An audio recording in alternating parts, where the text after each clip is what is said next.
Apreciada Iglesia del Señor Jesucristo y todos los que me escuchan, les bendigo en el nombre de nuestro Señor Jesucristo. He comenzado una nueva serie de mensajes para los días domingo, titulada La soberanía del gobierno divino de Dios y nuestros sufrimientos. El título del mensaje de hoy es la importancia de pensar profundamente en las obras del gobierno soberano de Dios.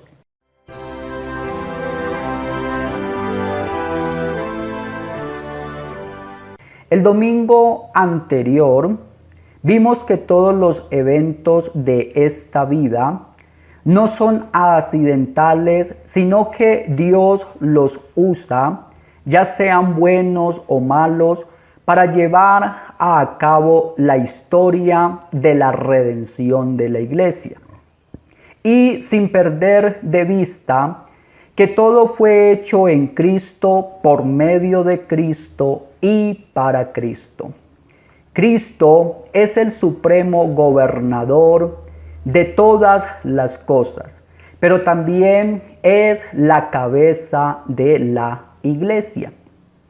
Pero ahora encontramos en las Sagradas Escrituras que Él nos manda a considerar seriamente sus hechos gloriosos, particularmente en días difíciles, porque nuestro sabio e infinito Jesús sabe que al nosotros hacerlo, es decir, al meditar en sus obras estupendas, fortalecerá nuestra fe.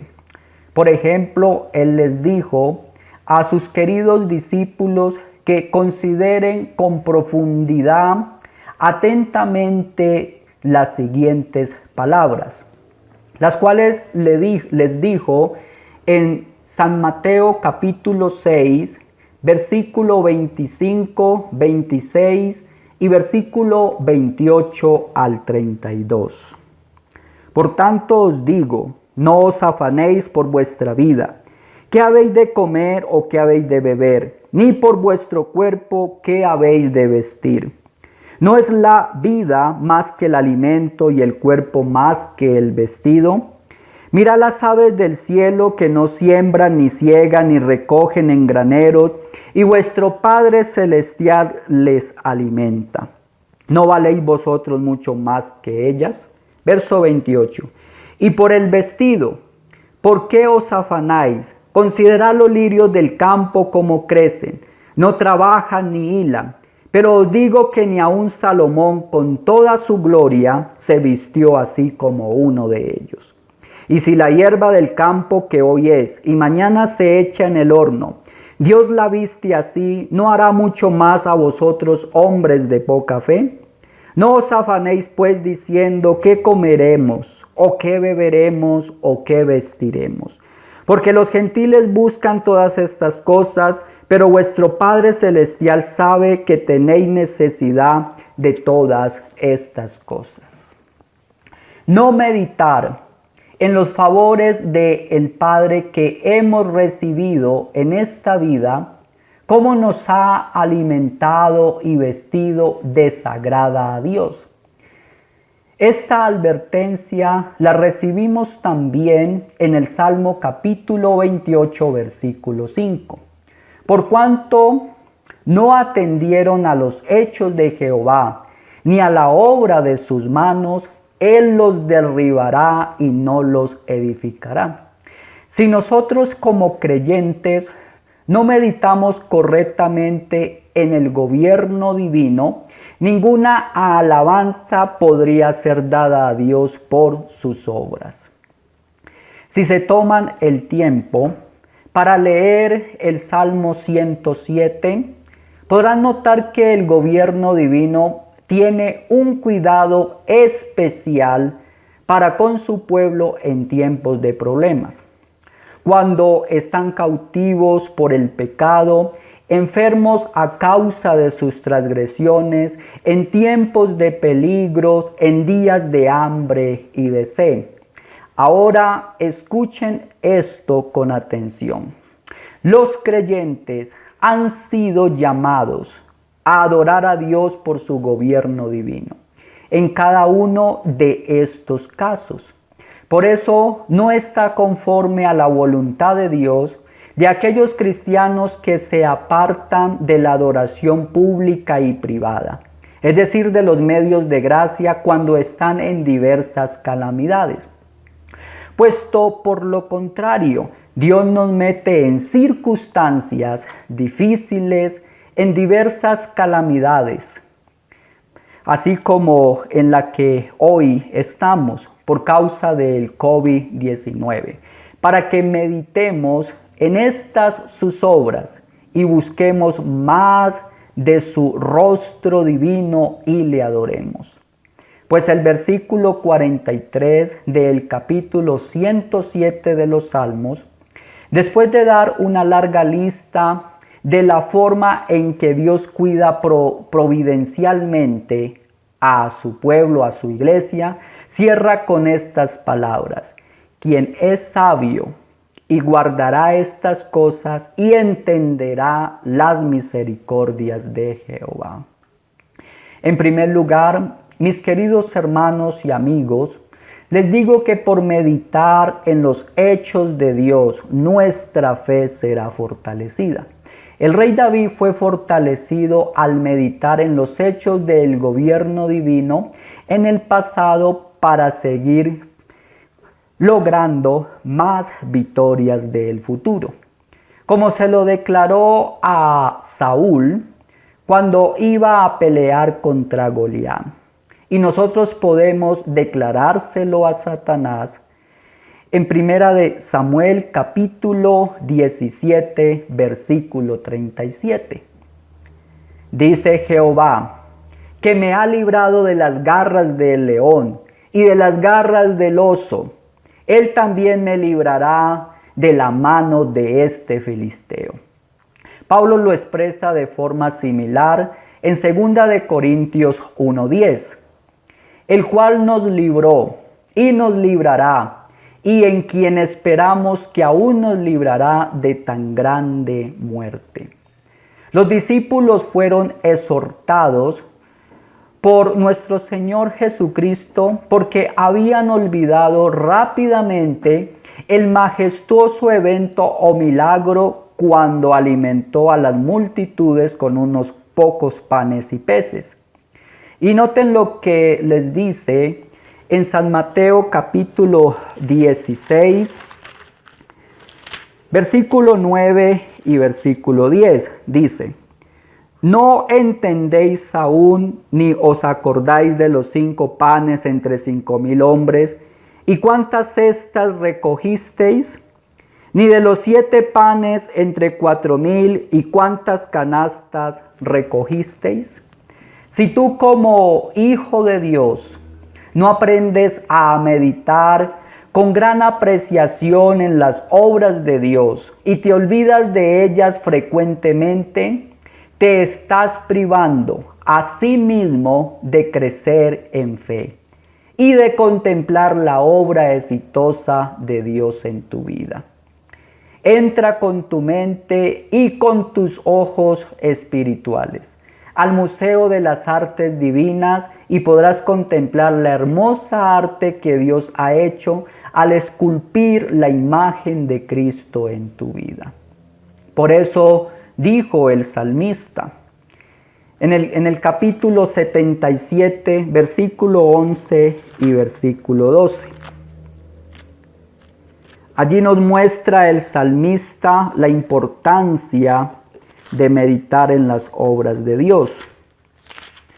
Salmo 77, verso 11 y verso 12. Me acordaré de las obras de Jehová, sí, haré yo memoria de tus maravillas antiguas. Meditaré en todas tus obras y hablaré de tus hechos. Mientras tú medites con afinidad en las obras de Dios, desde el principio hasta ahora, lo que Dios ha sido para usted y lo que ha hecho para usted, su corazón se ablandará antes de que el pecado de la incredulidad pueda llegar al final de su pensamiento. Y tendrá siempre que hablar de lo que Cristo es en tu vida. De no ser así, su corazón está endurecido, sin fe, y sus palabras están presas. Escuchen esto, por favor. No hay otra historia tan placentera de la fe en todo el mundo como la historia de su salvación en Cristo. En segundo lugar, mi consejo hoy para usted es que medite en la manera en que Dios le ha guiado hasta que lo entienda mejor. En Primera de Reyes, capítulo 18, versículo 43 al 45, tenemos el relato cuando Elías oró al Señor por lluvia después de una sequía de 3 años. Y le dijo a su criado que subiera y mirara hacia el mar. Y él subió y miró y dijo, no hay nada. Y Elías le volvió a decir, vuélvete 7 veces. Y a la 7ª vez dijo, yo veo una pequeña nube que pronto subía del mar y cubrió todo el firmamento. Así, a primera vista, pueda que usted no vea gran cosa en el gobierno de Dios, pero después de mirar 7 veces, es decir, de meditar profundamente en la palabra de Dios y en sus obras, verá que la gloria de su evento se incrementa cada vez más. Hay que considerar muchas cosas antes de juzgar el valor de un solo acto de la providencia divina. Esto podemos ilustrarlo fácilmente con una metáfora de la agricultura. Dios siembra el evento y aunque aquí es imposible saber qué tipo de semillas sembró, pues Dios muchas veces usa medios improbables, luego hay que esperar el tiempo en que germina el evento. Podemos llegar a conocer la naturaleza particular, es decir, se sembró semilla de naranja y nació un árbol de naranja. Pero aún se debe de esperar la cosecha, un poco más, hasta ver el resultado de ese evento, para poder ver la abundancia de la misericordia y de la bondad de Dios que ha traído para nuestro bienestar físico como espiritual. En tercer lugar, ahora medite cómo las escrituras son cumplidas por el gobierno soberano de Dios. Observen lo que Josué le dice al pueblo de Israel en el capítulo 23, versículo 14 de su libro. Josué capítulo 23. Verso 14. Josué 23, verso 14 dice, y aquí que yo estoy para entrar hoy por el camino de toda la tierra. Reconoced pues con todo vuestro corazón y con toda vuestra alma que no ha faltado una palabra de todas las buenas palabras que Jehová vuestro Dios había dicho de vosotros. Todas os han acontecido, no ha faltado ninguna de ellas. Subraye esto. Todas os han acontecido, no ha faltado ninguna de ellas. Esta es la verdad con respecto a todo el pueblo de Dios. Si estamos inquietos acerca de lo que nos está pasando, deberías meditarlo en la palabra de Dios. Y tú vas a ver cómo nuestra mente sentirá descanso. Medita profundamente en la palabra de Dios y tu mente recibirá descanso. El Señor Jesús viene con estas palabras de fortaleza y de consuelo en San Marcos capítulo 10, versículo 29 y versículo 30. San Marcos capítulo 10, verso 29 y verso 30. De cierto os digo que no hay ninguno que haya dejado casa o hermanos o hermanas, o padre o madre o mujer o hijos o tierras por causa de mí y del Evangelio, pues que no reciba 100 veces más ahora en este tiempo casas, hermanos, hermanas, madres, hijos y tierras, con persecuciones y en el siglo venidero la vida eterna. Perder una casa donde habitar, un campo donde mantenerse, perder parientes más próximos es muy doloroso en esta vida. No obstante, hemos de recordar que todas las riquezas prometidas del cielo no son comparables con las pérdidas que tenemos por seguir a Cristo. Pero al mismo tiempo la ventaja es todavía mayor que la pérdida que tenemos por seguir a Cristo. Recibir 100 veces más en este tiempo y en la era venidera la vida eterna significa que tendremos suficiente compensación mientras vivamos. Porque aún en medio de los sufrimientos, el cristiano tendrá el 100 por 1 en consuelos del Espíritu Santo, del Paraclito, que es el Consolador divino, para compensar los frágiles y efímeros consuelos de las criaturas. Y aparte de ser un ganador con Cristo, desde el tiempo presente, recibirá el 100 por 1 de la vida eterna. Así somos recompensados nosotros en el tiempo presente y en el futuro eterno por seguir a Cristo. Meditar con seriedad en todos estos beneficios que nos da y nos dará el gobierno divino fija un ancla firme en el corazón de no solo consuelo, sino también de que tenemos una vida con propósito. El apóstol Pablo es un ejemplo de uno que dejó todo por seguir a Cristo. Y hablaba de sí mismo, según segunda de Corintios, capítulo 6, versículo 8 al versículo 10.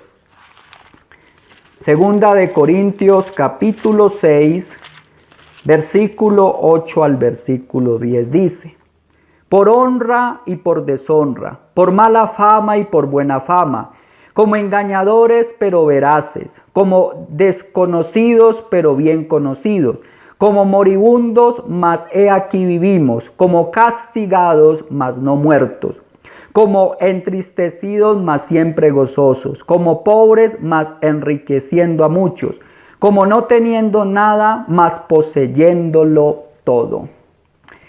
Desde aquel entonces hasta el día de hoy, todos los millares de creyentes que han meditado con seriedad en el gobierno divino han encontrado que al obedecer y confiar en las promesas de Dios han sido suplidos con más de lo que tenían antes. La palabra de Dios declara que en cualquier condición que se encuentren los creyentes son favorecidos. Jesús nos dice: no te desampararé ni te dejaré. En Hebreos capítulo 13, versículo 5. Y nos dice en el Salmo 91, 15: me invocará y yo le responderé. Con él estaré yo en la angustia, lo libraré y le glorificaré. Pregúntese a sí mismo: ¿Dios me ha abandonado bajo la presión de mis cargas? Puede que se haya sentido usted en algún momento como David cuando dijo en su corazón, en primera de Samuel capítulo 27, versículo 1, al fin seré muerto algún día por la mano de Saúl. Pero finalmente, al igual que él, usted ha sido librado de sus aflicciones y las promesas de Dios se han cumplido al pie de la letra. La palabra de Dios es el único apoyo y alivio en el día oscuro de la aflicción y para este propósito fue escrita la palabra. Como lo afirma también San Pablo en Romanos capítulo 15, versículo 4. Romanos 15, 4 dice nuestro amado apóstol Pablo: porque las cosas que se escribieron antes para nuestra enseñanza se escribieron, a fin de que por la paciencia y la consolación de las Escrituras tengamos esperanza. ¿No ha sido confirmada esta verdad por miles de experiencias en tu vida? Si el gobierno divino le ha mostrado tales promesas y le ha asegurado que el Señor le ama, y usted ha meditado en esta maravillosa verdad, entonces el peso de sus cargas es menos que antes. La mejor manera para gozar de la paz y tranquilidad en la mente y corazón consiste en creer en la palabra escrita y encomendarnos en todo lo que concierne al Señor. El Salmo 37, verso 5 dice: encomienda a Jehová tu camino y confía en Él, y Él hará. No estoy diciendo que los creyentes nunca estarán afligidos. Tampoco afirmo que Dios siempre castiga cada pecado de inmediato. Si lo hiciera así, ¿quién podrá mantenerse en pie? Hay otra parte en la Escritura que dice que Dios no nos ha pagado conforme a nuestros pecados. Pero lo que afirmo es esto: cuando Dios disciplina a sus hijos, lo hace en su misericordia, en su gran amor. Pero muchas veces usa los medios de la providencia como una amenaza o como una promesa, pero en ambos casos su palabra es cumplida. En cuarto lugar, asegúrese de meditar en Dios como aquel que conoce sus necesidades de antemano y dirige todos los eventos de la providencia para suplirlas. Jesús dijo en San Mateo capítulo 6, versículo 8: porque vuestro Padre sabe de qué cosas tenéis necesidad antes de que vosotros le pidáis. Y corrobora afirmando en el versículo 32: pero vuestro Padre Celestial sabe que tenéis necesidad de todas estas cosas. Aunque es cierto que no debemos acudir a las muchas palabras retóricas, como hacían los falsos fariseos, creyendo que con esto serían oídos por Dios, esto tampoco significa que no debamos acudir a la oración, como algunos han dicho. ¿Para qué? Si Dios ya conoce todas las cosas, pues Dios mismo nos ha mandado a que oremos, que les pongamos nuestro caso, que le abramos nuestro corazón y dejemos en sus manos la solución del problema que nos agobia. La realidad es que aquí tocamos fondo en el concepto mismo de la oración. No oramos para que Dios se entere de lo que necesitamos, sino para percatarnos nosotros mismos de nuestra necesidad y mostramos humildemente que dependemos de Él en todo y de Él lo esperamos todo. Medita profundamente en esto. Primero, al Dios que oramos es nuestro Padre. No necesitamos decir muchas palabras cuando el Espíritu del Hijo de la adopción les ha enseñado a decir Abba Padre, que significa que ahora tenemos una relación íntima e estrecha con el Padre. Esto está en Gálatas 4:6. Segundo, es un Padre que conoce nuestro caso y nuestra necesidad mucho mejor que nosotros. Es más, con frecuencia responde antes de que le llamamos y hace las cosas mucho más abundantemente de lo que pedimos o pensamos. No es menester que nos alarguemos en presentarle nuestro caso. Él conoce mejor todo lo que nosotros necesitamos, pero quiere oírlo de nuestros propios labios. Las intenciones más poderosas son aquellas que se hacen con gemidos indecibles y con un corazón sincero que conoce la voluntad de Dios, es decir, las que se hacen por la intercesión del Espíritu Santo. Esto está en Romanos capítulo 8, verso 26 y verso 27. Y tercero, Jesús habla en el contexto del relato del afán y de la ansiedad. Es decir, de todas estas cosas necesarias, el alimento y el vestido. Y Jesús nos lleva a meditar que Dios, nuestro buen Padre, conoce nuestras necesidades, nos ama, tiene compasión de nosotros y está presto a ayudarnos porque sabe, quiere y puede hacerlo. Quiere también que se lo digamos y echemos sobre Él nuestra necesidad. Él es quien cuida de nosotros. Sin embargo, Jesús, en este mismo pasaje bíblico, nos lleva a meditar profundamente, poniendo un argumento doblemente poderoso para ahuyentar de nosotros la ansiedad y el afán atormentador acerca de las cosas temporales.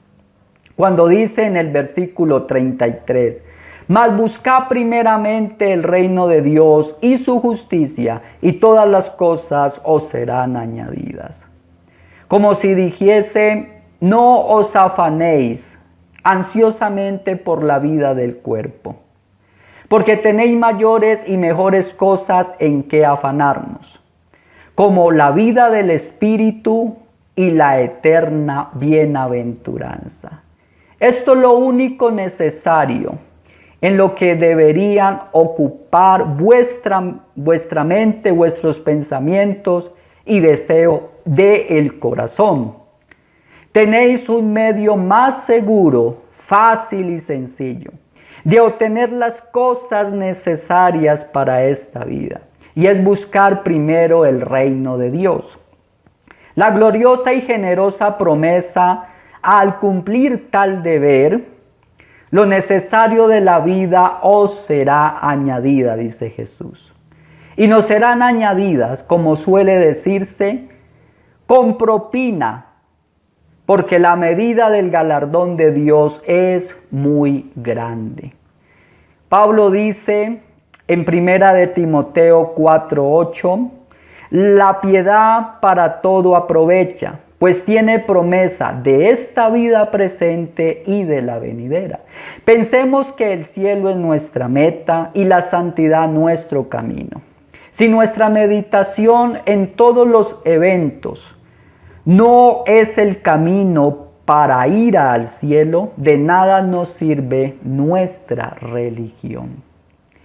En quinto lugar, mediten en la sabiduría de la gracia de Dios, la cual es el medio a través de la cual las misericordias divinas le llegan. Miren, todas ellas le llegan por medio de la sangre de Cristo y del pacto de gracia. Pablo lo expresa de alguna manera en Efesios capítulo 2, versículo 12, versículo 13 y versículo 19. Efesios 2, verso 12. En aquel tiempo estabais sin Cristo, alejados de la ciudadanía de Israel y ajeno a los pactos de la promesa, sin esperanza y sin Dios en el mundo. Pero ahora en Cristo Jesús, vosotros que en otro tiempo estabais lejos, habéis sido hechos cercanos por la sangre de Cristo. Así que ya no sois extranjeros ni advenedizos, sino conciudadanos de los santos y miembros de la familia de Dios. ¿Qué significa esto? Siendo extranjeros e ignorantes y malditos, alejados de las bendiciones celestiales, ahora por la sangre de Jesucristo fuimos comprados para pertenecer como ciudadanos del reino de Dios y a la familia del Padre Celestial. Esto nos pone en una condición de dignidad, posición de privilegio y bendición, en lo cual el pacto de gracia nos proporciona el bienestar de nuestro cuerpo y nuestra alma. En sexto lugar, aprenda también a meditar en el gobierno divino en las experiencias trágicas. Vea la gracia y la bondad de Dios en todos los acontecimientos tristes. Aún en los momentos más oscuros podemos ver dos clases de la bondad de Dios. Primero, la misericordia de no acabar con el mundo. Y segundo, la misericordia en preservar a su pueblo para la vida venidera. Vea la sabiduría de Dios en todas sus aflicciones. La duración y la cantidad del sufrimiento en los creyentes son tales que no los dejan a ustedes tranquilos. Y quizás te has hecho la pregunta que Dios hizo a Jonás en su libro, capítulo 4, versículo 9. ¿Tanto te enojas por la calabacera? La fidelidad del Señor significa que no fallará en disciplinar cuando fuera necesario, ni desamparará a su pueblo mientras la aplica. Como dice el apóstol Pedro en su primera carta, capítulo 1, versículo 6, en lo cual vosotros os alegráis, aunque ahora por un poco de tiempo. Si es necesario, tengáis que ser afligidos en diversas pruebas. ¿No puede ver usted más en Dios que en cualquier persona o cosa que hubiera perdido? Lo repito. ¿No puede ver usted más en Dios que en cualquier persona o cosa que hubiera perdido? Él es la roca eterna. Hebreos 13:8 dice, Jesucristo es el mismo ayer y hoy y por los siglos. Podría ser que tu situación en 2 o 3 días hayan efectuado un cambio triste en sus circunstancias, pero Jesús es todavía el mismo de siempre. El tiempo no hace ningún cambio en Él ni en sus propósitos. Su carácter es inmutable. Pedro mismo, tomando un pasaje de Isaías, dice en su primera carta, capítulo 1, versículo 24 y 25, toda carne es como hierba, y toda la gloria del hombre como la flor de la hierba. La hierba se seca y la flor se cae, mas la palabra del Señor permanece para siempre. Y en séptimo lugar, último punto, sobre todas las cosas debemos aprender a meditar acerca del propósito final del gobierno divino en todo lo que acontece en nuestras vidas. Muchos de nosotros tenemos dificultad en ver el gobierno soberano de Dios en la muerte de nuestros seres queridos y en condiciones de pobreza, de dolor y angustia. al ser desterrados por razones innaturales y afrontar la condición de otras condiciones de vida. Y por eso nos preguntamos, ¿dónde está el Señor en todo esto? Sin embargo, la meditación profunda de todo evento lleva a la misma conclusión. Quienes son guiados por Dios, todas las cosas conducen a la salvación y a la esperanza eterna. Pablo, después de meditar en sus sufrimientos, dijo en Romanos capítulo 8, versículo 28, y sabemos que los que aman a Dios, todas las cosas les ayudan a bien. Esto es, a los que conforme a su propósito han sido llamados. La concurrencia de todas las circunstancias es para bien de los que son de Cristo.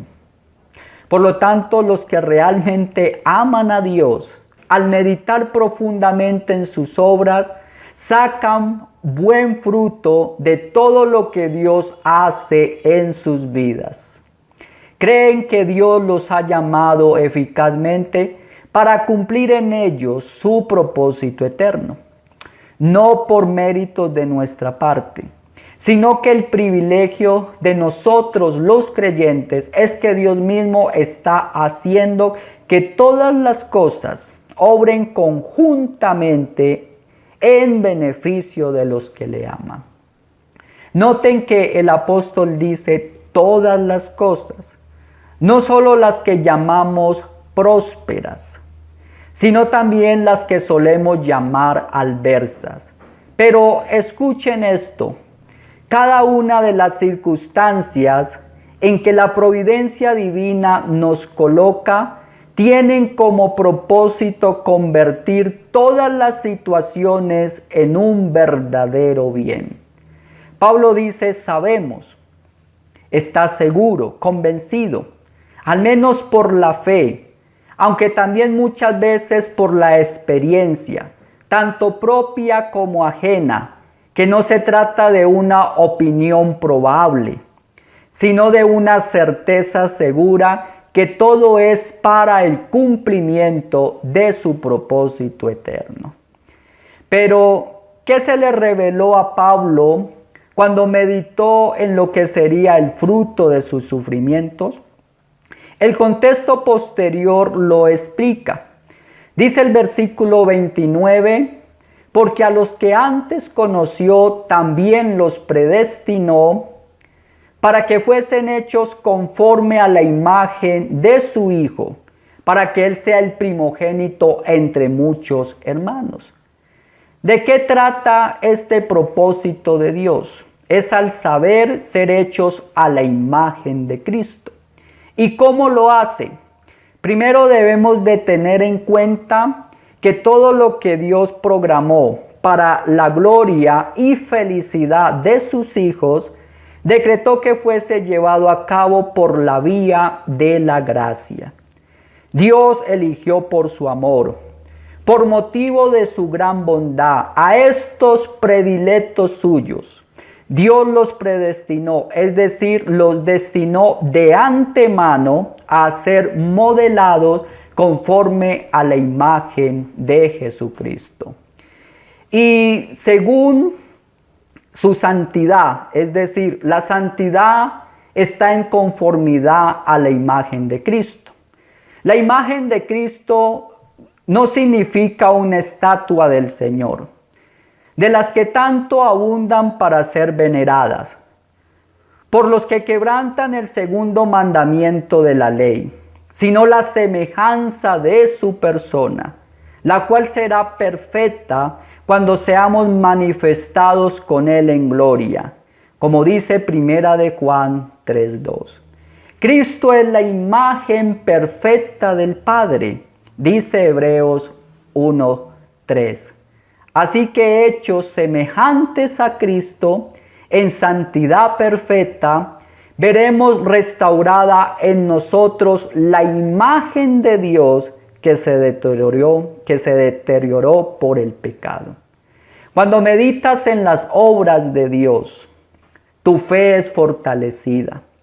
Tienes mayor entendimiento. Sabes que es el cumplimiento de su palabra. Que Dios conoce de antemano tus necesidades. Que todo es suplido por su gracia.